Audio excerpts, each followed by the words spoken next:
Bismillahirrahmanirrahim. Man arada an tustajaba da'watuhu. Siapa, kata Nabi sallallahu alaihi wasallam, yang ingin doa-doanya menjadi mustajab. Saya yakin ibu dan bapa ini seluruhnya ingin doanya mustajab, betul? Kita ingin doa kita mustajab karena kadang kita memikir orang sekali berdoa langsung Allah kabulkan.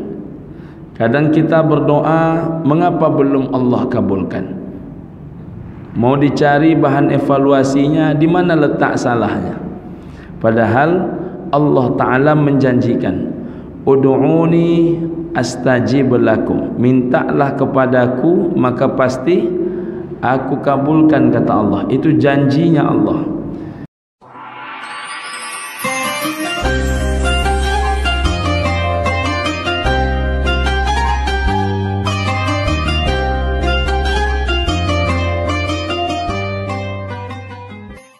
Assalamualaikum warahmatullahi wabarakatuh. Innal hamdalillah, salatan wa salaman ala Rasulillah. Asyhadu an la ilaha illallah wahdahu la syarikalah wa asyhadu anna Muhammadan abduhu wa rasuluhu la nabiyya ba'dah. Allahumma salli ala sayyidina Muhammad wa ala alihi wa ashabihi wa mawalah, amma ba'du. Seluruh pengurus yang saya hormati, orang tua kami yang kami muliakan, kami cintai karena Allah, ibu dan bapa, sahabat sebaya, adik-adik dan anak-anak kami yang kami sayangi, tamu Allah sedang jemaah subuh rahimakumullah, tamu Allah yang mulia, insyaallah senantiasa dimuliakan Allah Subhanahu wa taala. Amin ya rabbal alamin.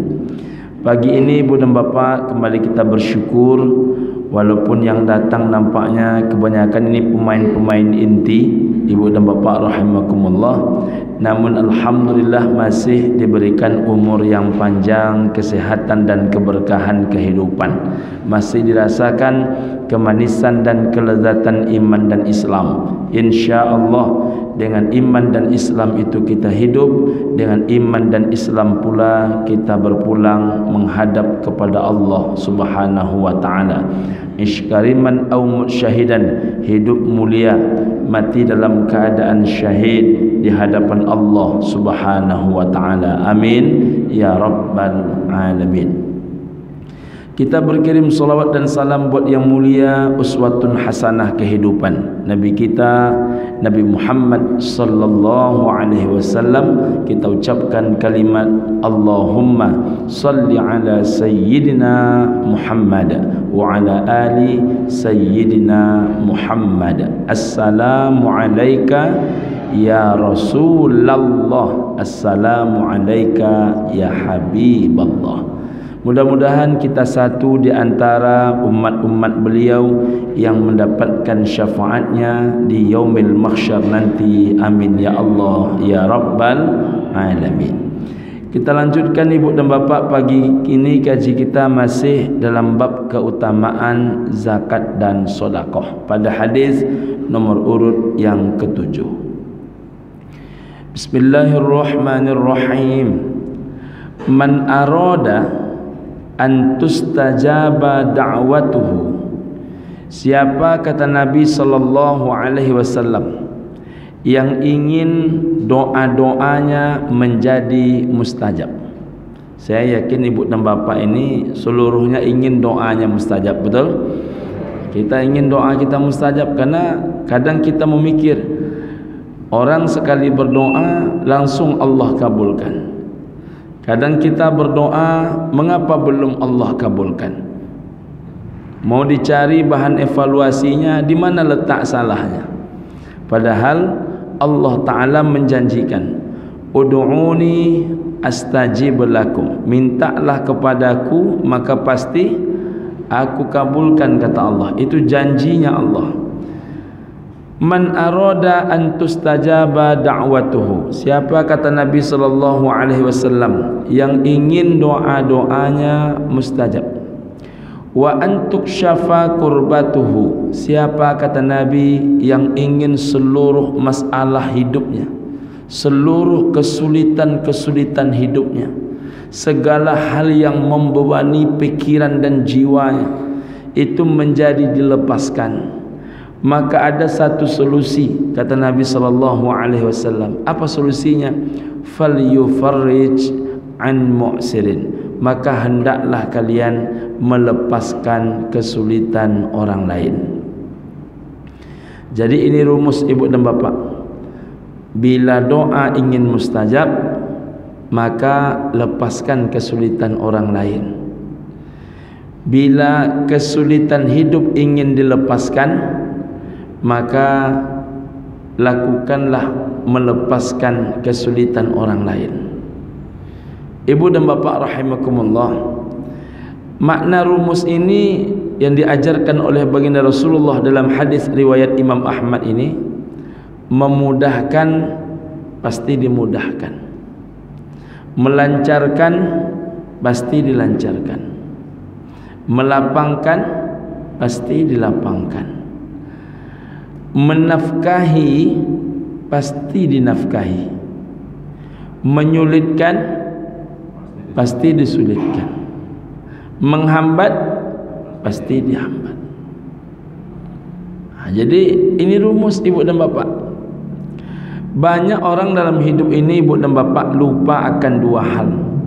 Ingin doanya mustajab, tapi asbab supaya doa itu mustajab tidak dia pelajari. Ingin masalah hidupnya lepas, tapi dia tidak mengkaji bagaimana cara melepaskan masalah hidup. Jadi hidup ini ibu dan bapak tak cukup berdoa. Berdoa itu baik, berdoa itu bagus, bahkan doa itu adalah senjatanya orang-orang beriman. Tapi berdoa saja perangai kita tidak memudahkan orang, perangai kita tak melancarkan orang, perangai kita tidak memudahkan urusan orang, maka doa itu menjadi terhambat. Tak ada zat yang paling mencintai hambanya kecuali zat yang menciptakan hamba itu sendiri. Siapa? Allah Subhanahu wa ta'ala. Tak rela Allah Ta'ala kalau menengok seorang hamba menzalimi hamba yang lain. Tak rela Allah Ta'ala menengok jika ada seorang hamba tak bisa memaafkan hamba yang lain. Tak rela Allah Ta'ala, bahkan tak mau Allah Ta'ala memandang wajah dia. Siapa dia? Orang yang memutuskan tali silaturahim dengan orang lain. Saking bencinya Allah Ta'ala kepada dia. Isnani la yanzurullah yaumal qiyamah, tidaklah Allah akan memandang dua macam golongan umat manusia. Kapan? Nanti di hari kiamat. Siapa mereka? Pertama adalah qati'ur rahmi, orang yang memutuskan tali silaturahim, wa jarus, dan tetangga yang jahat. Maaf ibu dan bapak, ini maaf ini, di masjid saja masih ada kita menemukan orang tak berkawan. Di masjid ada apa tidak? Ada apa tidak? Di masjid, di tempat paling bersih, di tempat orang sujud, rukuk, bersilaturahim, berzikir, beribadah, menuntut ilmu. Itulah tempat yang ada hanya kebaikan. Masih juga ada yang satu tak menyapa yang lain, tapi doanya panjang. Doanya panjang. Bagaimana doa itu akan dikabulkan jika kita itu bahagian daripada masalah? Jadi ibu dan bapak, mari kita mulai agar doa ini mustajab dengan memperbaiki diri. Jadi supaya doa kita ini mustajab, mulai dengan memperbaiki diri. Saya ingin memberikan ibu dan bapak contoh. Suatu kali datanglah seorang ibu-ibu ke Basnas. Sampai di Basnas, ibu dan bapak, saya kebetulan yang menerima laporannya. Apa persoalan ibu nih? Ibu ini mengalami, maaf, bukan dia yang mengalami, anaknya mengalami, di kepala anaknya ini ada cairan dan harus dilakukan operasi. Dan beliau meminta bantuan kepada Basnas. Ketika meminta bantuan ibu dan bapak rahimakumullah, persoalan ibu ini adalah tinggal di Pekanbaru, tapi kemudian ibu dan bapak rahimakumullah, salah satu persyaratan Basnas itu adalah mesti mendapatkan rekomendasi masjid. Namanya unit pengumpul zakat, UPZ. Tapi anehnya ibu dan bapak, walaupun ibu ini sudah mengurus, pengurus masjidnya tidak mau membuat UPZ. Semakin kita berharap dia mau membuat UPZ, tetap semakin kuat dia bertahan tidak membuat UPZ. Nah, muncul masalah. Kalau kita tolong ibu nih, berarti menabrak salah satu aturan yang dibuat. Tidak ada surat rekomendasi UPZ. Kalau tidak kita tolong, ini masalahnya menyangkut nyawa. Menyangkut pula nyawa orang tak berdosa, seorang anak bayi yang tak tahu apa-apa. Tapi tetap juga tak tembus. Saya tanyalah kepada ibu tu, ada ndak ustaz yang tinggal di sekitar wilayah ibu tu? Ada, Bi, kata dia. Baik, minta nomor ustaz tu biar saya ngomong ke beliau untuk disampaikan kepada ketua pengurus masjidnya. Walaupun sudah kita sampaikan kepada ustaz di tempat tinggal itu, rupanya tetap pengurus masjid tak mau berubah, tetap tidak mau merekomendasikan. Sementara anak ini mesti juga diurus. Rupanya di dunia ini ada orang macam itu. Hanya membubuhkan tanda tangan. Apalah payahnya tanda tangan. Coba bayangkan oleh dia, kalau gara-gara dia memperlambat tanda tangan itu, terhalang operasi anak itu, lalu terjadi hal-hal yang tak diinginkan, na'udzubillahi min dzalik, betapa berdosanya kita karena ini menyangkutnya nyawa. Akhirnya kita lakukan membantu operasi anak ini dengan cara tidak mendapatkan rekomendasi UPZ.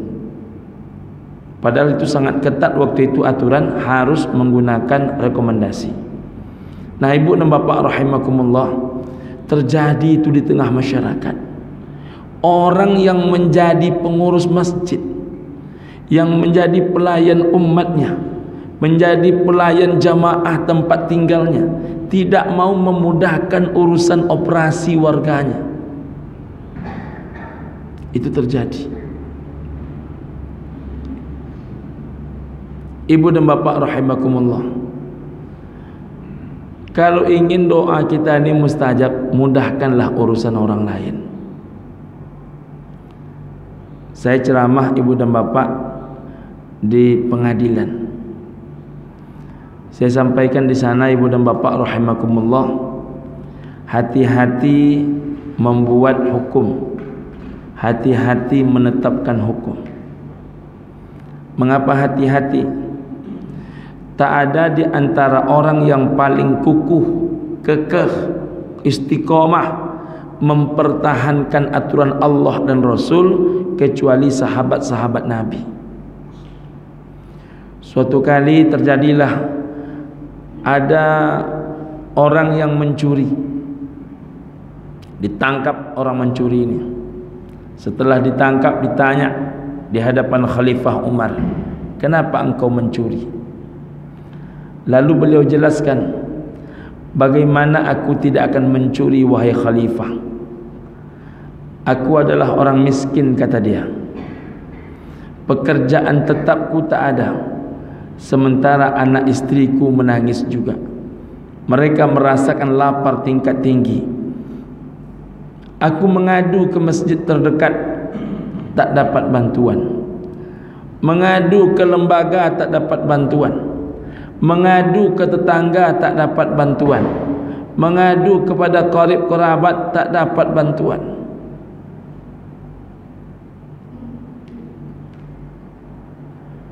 Kalau ada orang di wilayah Baitus Salam ini tak bisa berbuka nanti sore, nanti waktu berbuka itu, kemana dia mesti mengadu? Ada enggak tempat mengadunya? Kemana? Ke masjid. Mestinya ke masjid. Jadi masjid ini bisa menjadi solusi. Itu paling tidak untuk berbuka dia malam ini selesai oleh masjid, mestinya. Tapi ibu dan bapa rahimakumullah, tak sedikit orang kemanapun dia mengadu tak ada solusi. Mengadu ke masjid tak ada solusi, mengadu ke lembaga tak ada solusi, mengadu dengan tetangga tak ada solusi, mengadu dengan qarib kerabat pun tak ada solusi. Maka apa yang dia lakukan? Nampaklah oleh dia di kampung itu orang kaya. Orang kaya ini pun lalai dengan hartanya. Diambilnya secukupnya untuk memberi makan kepada istri dan anaknya. Rupanya ketahuan, ditangkap si bapak ini, lalu dihadapkan kepada khalifah untuk diberikan sanksi paling keras, yakni dipotong tangannya. Namun ketika sampai di hadapan khalifah, ditanya dia, mengapa engkau mencuri? Dia ceritakanlah tentang resah dan rusuh hatinya. Mendengarkan itu termenung Khalifah Umar. Kita ini kan kalau menengok orang mencuri main pukul langsung, dihajar. Kadang yang dia ambil itu, maaf ini, kita bukan membenarkan pencurian sama sekali, tidak. Diambilnya kaca spion itu untuk dia jual, memberi makan anak istrinya siang itu saja. Dia jual cuman 35.000 sampai 50.000. Sekali lagi, ini bukan membenarkan tindak kriminal. Tapi ketika ketahuan, pecah kepala dia. Mati orang itu langsung.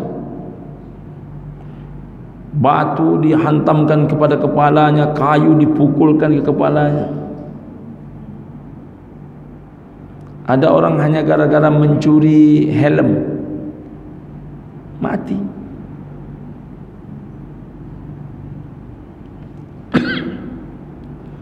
Tanpa orang bertanya apa asbab dia mencuri. Tanpa orang bertanya asbab kenapa dia mencuri. Pokoknya dihajar, bahkan kakinya dipatahkan. Ibu dan bapak rahimakumullah. Jadi oleh sebahagian orang kesempatan juga mempelasah orang-orang tertentu. Nah, ibu dan bapak, ketika dijelaskan apa persoalannya termenung Khalifah Umar. Apa kata Khalifah Umar? Pertama, berikan dia sanksi paling ringan. Yang kedua, berikan dia makanan yang cukup agar dia tak mencuri lagi. Dan ingatkan dia, wanti-wanti dia jangan sampai melakukan pencurian lagi.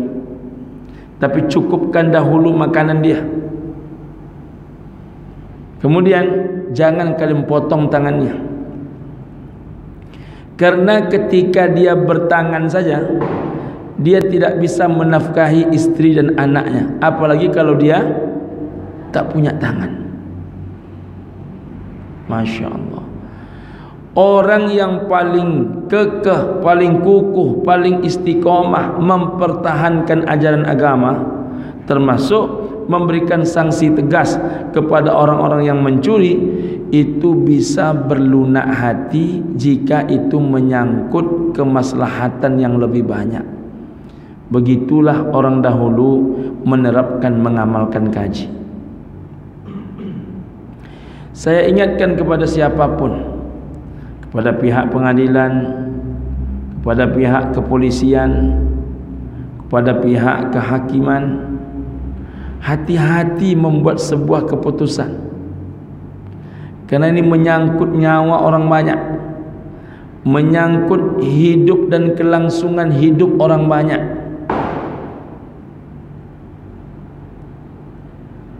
Maka luar biasa ketika hadis ini membuat tolak ukur. Kalau ingin doamu, ketika ingin doamu mustajab, ketika ingin segala kesulitan hidupmu dilepaskan, maka lepaskanlah segala kesulitan orang lain. Ibu dan bapak rahimakumullah, maka saya menghimbau kita semua, ayo, jangan suka mempersulit orang, jangan suka menghambat-hambat rezeki orang, jangan suka kita ini ibu dan bapak rahimakumullah mentang-mentang awak nan kue lalu orang lain dibenamkan. Karena kita yang berdaya, orang yang lemah dijatuhkan. Kalau istilah orang Minang, cokak babaleh. Tapi dalam konsep agama, faman ya'mal mithqala dzarratin khairan yarah, wa man ya'mal mithqala dzarratin syarran yarah. Seluruhnya akan disaksikan. Baik pasti balasannya baik, buruk pasti balasannya buruk. Maka kalau ingin doa mustajab, ingin segala kesulitan hidup dilepas, maka lepaslah kesulitan orang lain. Hadis nomor urut yang ke-8. Ittaqun nar, jauhilah kata Nabi olehmu api neraka, walau bisyikki tamratin, walaupun hanya dengan cara memberikan sebiji kurma. Jadi sebiji kurma saja itu bisa menjauhkan orang dari api neraka, apalagi 1 hektar lahan kurma. Jadi sebiji kurma saja itu bisa menjadi asbab manusia terhindar dari azabnya Allah. Nah, ibu dan bapak, ada seorang sahabat Nabi namanya Abdurrahman bin Auf. Ini laki-laki yang sangat luar biasa sedekahnya. Ketika Nabi menyampaikan bahwa orang miskin itu lebih duluan masuk syurga dibandingkan orang kaya. Berapa lama orang miskin duluan masuk syurga? 500 tahun setengah hari. Ada berapa lama ibu dan bapak? 500 tahun setengah hari. Kalau begitu kondisinya ibu dan bapak tetap mau jadi kaya atau bagaimana? Tetap mau jadi kaya ya. Orang kaya itu belakangan masuk surganya. Jadi duluan orang miskin masuk surga. 500 tahun setengah hari. Risau sahabat Nabi Abdurrahman bin Auf. Maka mulai beliau membuat sebuah gerakan-gerakan yang otak kita pun sulit memikirkannya. Apa itu Pak Ustaz? Pertama ibu dan bapak, beliau mengawali gerakan zakat 97,5%. Jadi zakat Abdurrahman bin Auf itu 97,5%. Berarti hanya memakan berapa?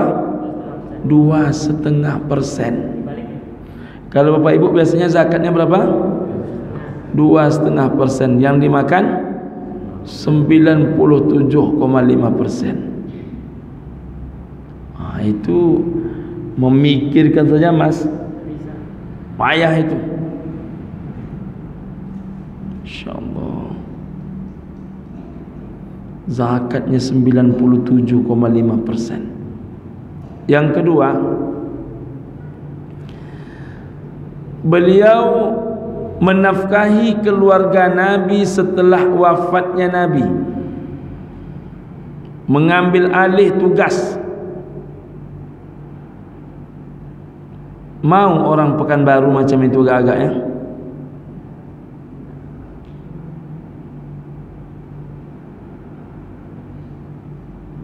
Tidak mudah. Di Pekanbaru ini ibu dan bapak, paling tidak ada 1.700 masjid dan musalla, paling tidak. Jumlah mubaligh antara 2.000 sampai 2.500. Sebahagian mubaligh itu penceramah tetap di berbagai masjid, tidak hanya 5 sampai 10 tahun, ada yang sampai kadang-kadang berpuluh tahun. Saya punya pengajian di salah satu masjid yang saya di situ berceramah non-stop sekitar 23 tahun. Biasanya kan setiap tahun ganti penceramah. Saya tetap di situ 23 tahun, baru terhenti karena kemarin ikut maju pileg.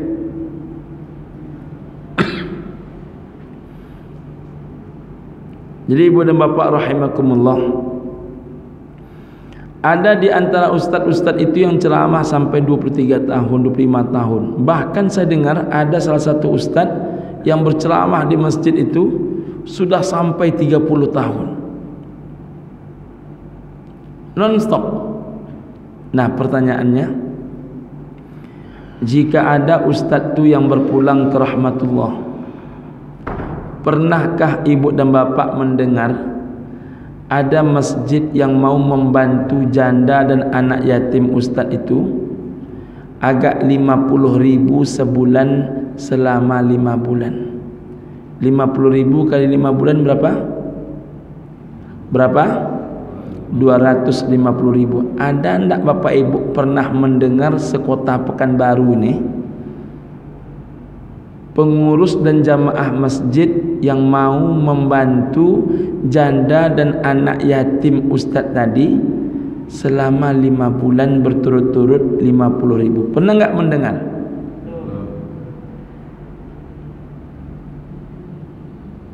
Saya belum pernah dengar tuh Pak. Kebetulan mubalik di bawah IKMI itu yang tetap saja lebih kurang 700. Kalau dihitung yang tak tetap, yang kurang aktif, lebih kurang sekitar 1.000 juga. Lebih kurang sama dengan MDI. Lebih kurang 600 sekian jumlah masjid musalla di bawah IKMI. Belum pernah saya mendengar. Yang banyak saya mendengar, satu, mengeluhkan kaji ustaz. Yang kedua, memprotes ustaz. Beberapa hari yang lalu saya ingatkan khusus 3 kelompok di antara para mubaligh. Yang pertama, kena faktor usianya, orang tua. Yang kedua, kena terlalu muda. Yang ketiga, para asatidzat, ustazah. Pertama, ustaz-ustaz yang mulai berumur.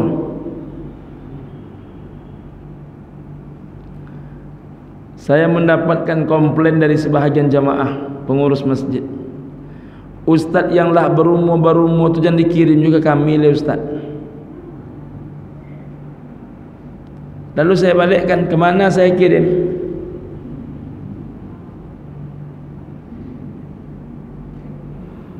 Kalau yang berumur tu tidak boleh saya kirim, lalu kemana saya kirim? Bukankah di waktu mereka sehat, badannya segar, maaf ini tanda kutip, saya bilang dulu kalian yang menggunakan ilmu mereka, menyimak kaji mereka, kenapa ketika mereka sudah mulai berumur kalian tinggalkan mereka? Tapi itu tak mudah meyakinkan jamaah. Mohon maaf saya ini, rupanya ada juga sebahagian orang berkarakter, kalau tak manis lagi gula tu, apalagi kalau sudah banyak pula sepah dibandingkan gulanya, maka banyak orang membuang sepah. Padahal tak sedikit di antara yang senior-senior itu orang-orang berjasa dalam hidup kita. Jadi tak sedikit ibu dan bapak, orang hanya menerima kaji ini faktor semangat, faktor segar. Padahal hidup ini lebih daripada itu, termasuk masalah value, nilai diri. Orang kalau tak bisa menghargai yang tua, tak bisa untuk menyayangi yang muda, kata Nabi, itu bukan umatku. Satu. Yang kedua, protes, ustaz-ustaz yang baru tamat tu jangan dikirim ke kami ustaz. Ustaz-ustaz yang baru tamat tu kata dia jangan dikirim ke kami. Pertanyaannya lalu kemana saya kirim?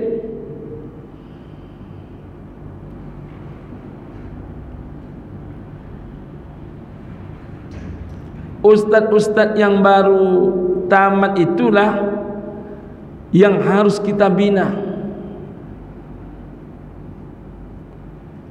Saya ibu dan bapak tadi malam berdiskusi dengan adik-adik di partai. Saya bilang,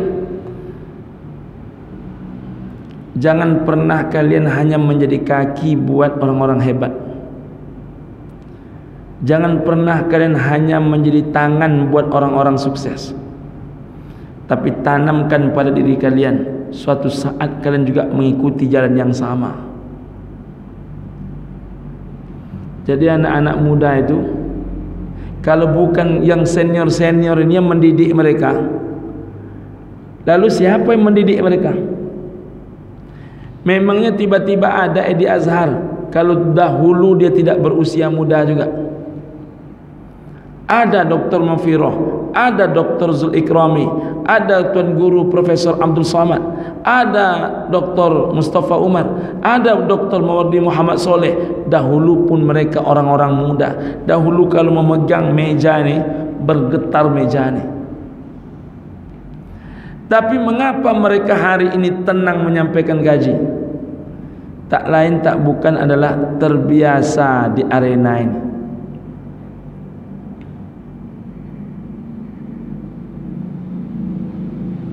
Terbiasa di arena ini. Maka jauh berjalan banyak ditengok, lama hidup banyak dirasa. Jadi yang namanya pengalaman itu bisa membuat orang menjadi matang. Jadi biarkan proses itu menghantarkan orang. Tapi rupanya ada masjid yang tidak mau menerima ustaz-ustaz muda. Dia hanya mau menerima para da'i-da'i yang masak saja. Hasil mau dia menerima, proses tak mau dia untuk melakukannya. Jadi apa fungsi masjid? Kalau masjid-masjid ini tidak boleh menjadi tempat latihan da'i-da'i muda itu, jadi kemana diutus mereka?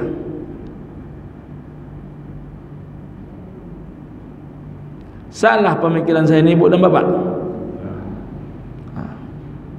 Yang ketiga, ini yang paling berat pak, ustazah.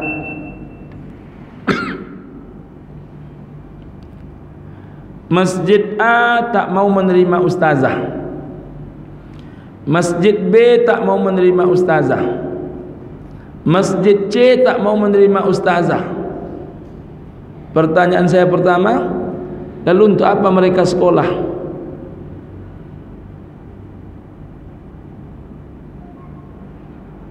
Semenjak gadis kecil lagi, usia 12 tahun mereka dah masuk pondok. Tiap malam mimpi ibunya, ya Allah, jadikan anakku ini sebagai asbab tersampainya dakwah, tersampainya amar ma'ruf nahi mungkar. Dia lanjutkan S1, dia lanjutkan S2, bahkan sebahagian mereka adalah doktor, bahkan profesor. Lalu beralasan kerana bapak-bapak tak mau menerima ibu-ibu. Sungkan bapak-bapak menengok ibu-ibu tampil di depan, taruhlah di tengah tu.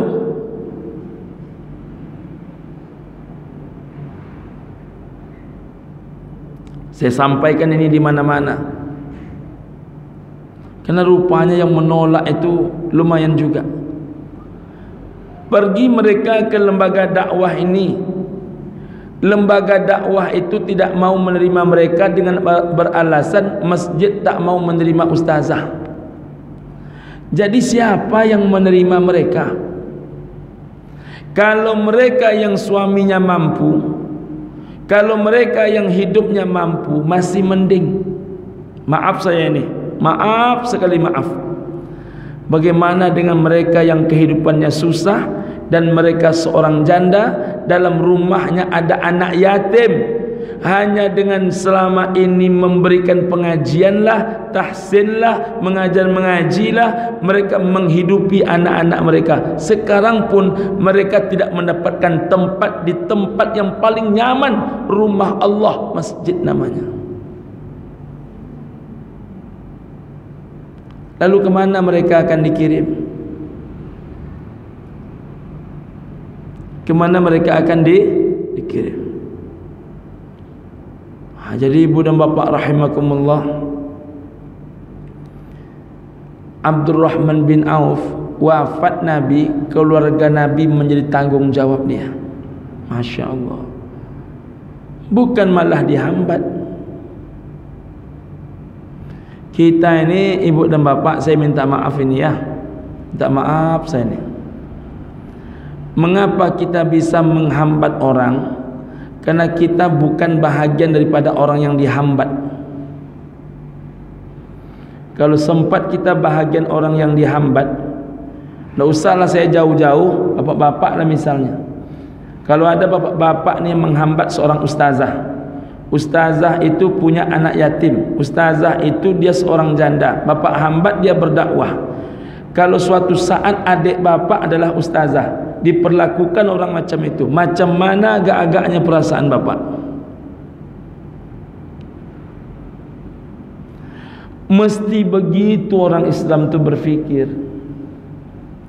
Sifat berfikir orang Islam itu rahmatan lil alamin.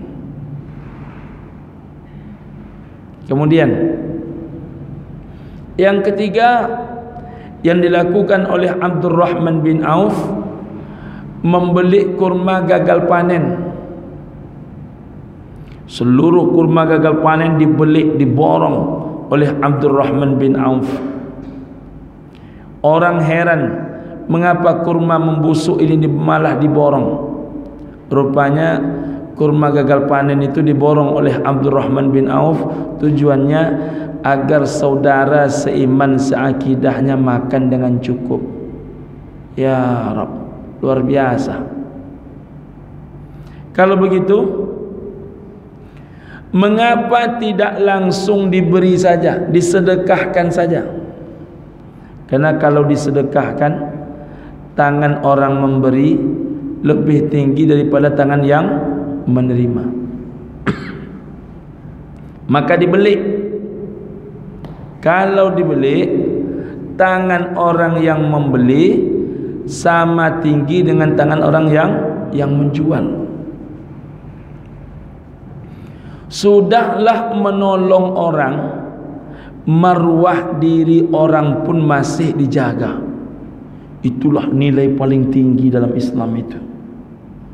Awak kadang-kadang pak, kalaulah menolong orang piti 5 juta, lalu seolah-olah idui orang, rezeki orang mati jo idui orang tak gantung awak. Kalau ndak saya tolong dia dulu, mungkin dah jadi gelandangan dia, kata dia. Kalau ndak saya tolong dia dulu, entah lekan makan entah tidak dia, kata dia. Hanya 5 juta dibantunya, dirampasnya itu kudrah dan iradah Allah Ta'ala, kemaha perkasaan dan kemaha agungan Allah Ta'ala. Maka Allah Ta'ala paling benci menengok orang sombong. Siapa yang merampas kesombongan itu, maka kemudian Allah akan lemparkan dia ke dalam api neraka Jahannam. Tapi apakah miskin dia karena dia membeli, memborong kurma-kurma gagal panen? Begitulah Allah Ta'ala bila membalas kebaikan seseorang. Bagaimana caranya? Tiba-tiba muncul penyakit,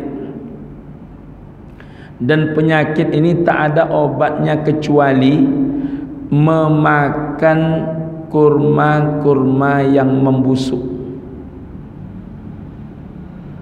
Jadi obatnya adalah kurma yang membusuk.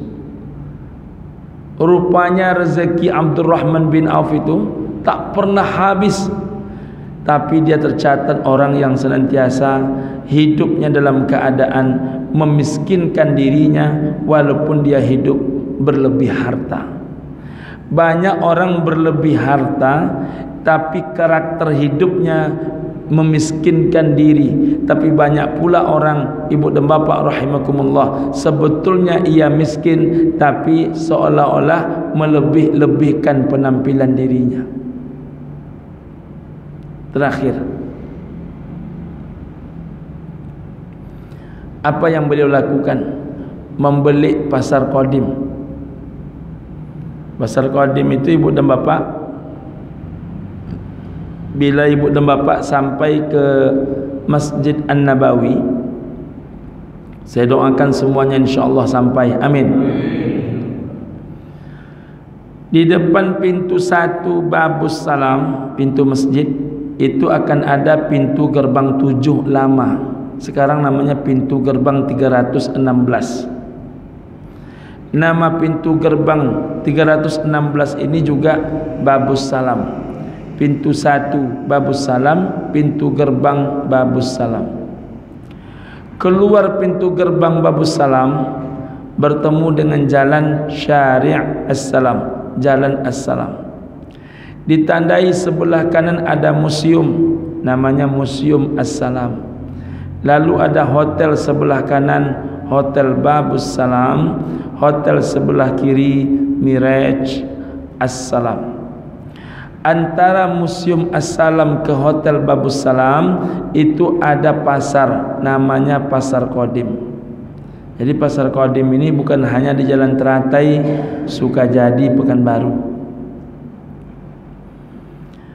Pasar Qadim ini diawali oleh Nabi Muhammad membelinya, dilakukan finishingnya, penyelesaian akhirnya oleh sahabat Nabi Abdurrahman bin Auf. Harga tanahnya 10 kali lipat daripada harga pasaran, karena yang punya tanah adalah orang Yahudi. Tapi ya Allah ya Rabb, luar biasa akhlaknya Abdurrahman bin Auf. Setelah tanah dibeli, lalu kaum muslimin dipersilahkan berdagang di atas tanahnya, mencari hidup di atas tanahnya, dan tidak dipungut biaya 1 sen pun juga. Masya Allah. Awak jangankan tak pungut biaya, Pak, mengurangi sewa ruko saya payah sekarang. Dan hebatnya di Pekanbaru, kalau yang menyewa rukonya janda dengan yang menyewa rukonya orang kaya sama harganya. Pokoknya sekali 35 juta ya 35 juta. Walaupun yang datang itu seorang janda, anaknya banyak, suaminya sudah lama wafat, dia ingin mencoba buka usaha. Rupanya sama saja dengan seorang Pak Haji, duitnya banyak, dia hanya mau menambah-nambah usaha, sama sewanya. Kalau Bapak Ibu sama agak-agaknya sewanya kalau punya ruko. Oh Bapak Ibu, Sama kira-kira? Alhamdulillah. Tu ingat tu? Iya, makanya saya sampaikan, kalau bapak ibu nanti punya ruko, sama nak sewanya kira-kira orang yang menyewa itu Pak Haji kaya dengan seorang janda yang baru kematian suami, sama nak sewanya? Nah, ini ingat ini. Dia kaji itu baru terasanya Pak ketika masa mengeksekusinya. Bagi yang hari ini sudah punya ruko, punya rumah sewaan, saya ingatkan, kalau bapak tak bisa menggratiskan, paling tidak jangan sama, kurangi. Di Indonesia ini Pak, kaji bertambah, kaji berkurang, kaji mengali mudah. Yang agak payah tu kaji berbagi. Betul ya anda? Makanya saya ngotot itu ketika saya bertanya kepada panitia kurban, kalau ada di tempat ini orang-orang miskin, saya bilang, termasuk mohon maaf kalau ada janda yang punya anak banyak di tempat kita ini, apakah sama daging kurban dia dengan daging kurban untuk orang-orang lain? Sama abi, kata panitia kurban. Saya bilang, jangan kalian samakan. Kalau tak disamakan nanti jamaah ribut. Itulah yang saya katakan tadi. Waktu pelajaran matematika bertambah, berkurang, berkali ikut dia. Tapi waktu pelajaran matematikanya berbagi, tak ikut dia. Walaupun tak mengurangi daging dia, tapi jangan coba-coba melebihkan orang dibandingkan dia. Sakit kepala dia. Dia tak rela saudara seimannya makan daging lebih banyak ketimbang dirinya. Ada enggak orang perangainya macam itu? Bapak ibu enggak masuk kan? Nah, dah selesailah kaji itu.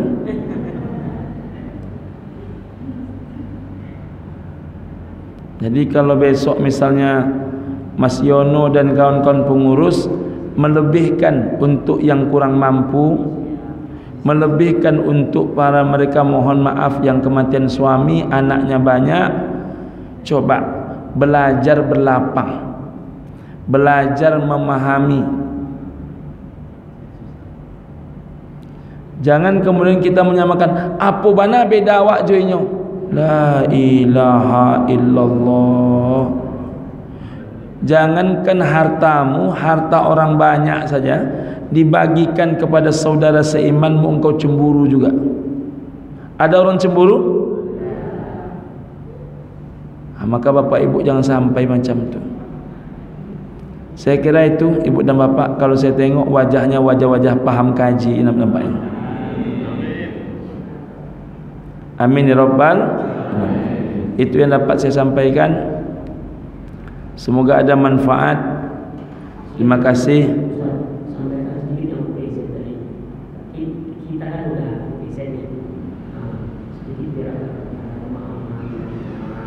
Baik ibu dan bapak, UPZ ini penting sebetulnya bagi pengurus masjid dan jamaah tempatan. Mengapa demikian? Pertama, dengan adanya UPZ, bapak ibu yang berzakat menjadi lebih mudah, menjadi lebih dekat, menjadi lebih terpercaya. Kok bisa begitu Ustaz? Karena pengelola zakatnya langsung masjid-masjid tempatan, bukan untuk masjid, tapi dikelola dan dimanajeri oleh bahagian pengurus masjid. Satu. Yang kedua, pembagiannya pun tergantung kepada UPZ. Siapa yang berhak, siapa yang patut.